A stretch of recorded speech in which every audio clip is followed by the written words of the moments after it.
Hi, Jerry Yu from Maven Sports Medicine.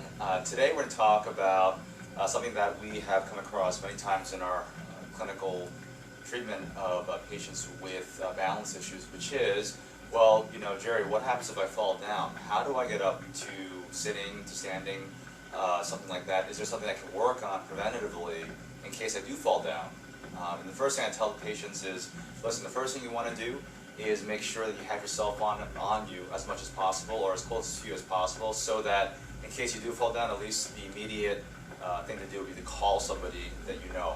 But if you don't have somebody that you can call, at least getting up to sitting would be the next best choice. So what do? First thing you're going to do is I have our kind volunteer here, Mr. Peter Griffo, and what we're going to do is, Pete, since you've fallen down, you are first going to lie on one, actually just relax. So once you've fallen down, the first thing you want to do is try to relax, take a breath, and just be confident that you can get up. That's the first thing you want to do. A lot of times people, once they fall down, they panic, there's a lot of things going on, so they just forget the basic stuff on how to get up. So first thing you need to do is relax, take a deep breath. Good. And then what we're going to do is we're going to have Peter look around the room for a sturdy surface, like a chair, a heavy wooden chair, perhaps like a sofa or a couch, something like that, something where he can bear weight onto to help him support himself to a sitting position or even to a standing position. So Pete, you're going to roll over or look around for something.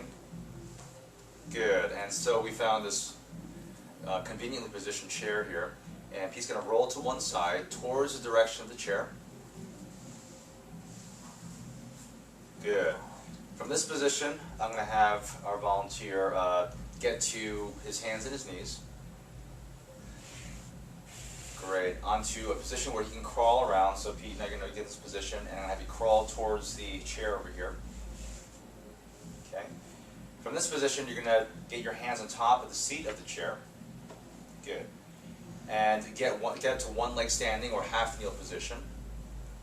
And from here, you're going to bear all of your weight onto your arms and try to shift your weight forward as you push yourself up and then into a seated position. Perfectly executed. Obviously, he's been practicing, so he knows what he's doing. So a couple of things just to review. The first thing to do is, number one, relax. Take a deep breath and try to feel confident that you can do this. Number two, roll to a side and look for an object or some sturdy surface where you can get to yourself to. And number three, what you can do is roll onto your stomach, get into a crawling position, and crawl to that surface. Number four, once you get to the surface that's steady or sturdy, put your hands on the seat of the surface and get into a half kneel position. And from there, bear all of your weight forward so that you can propel yourself or push yourself up to a seated or standing position. And from there, you can either call somebody or hopefully just relax a bit and get your bearings before you contact somebody.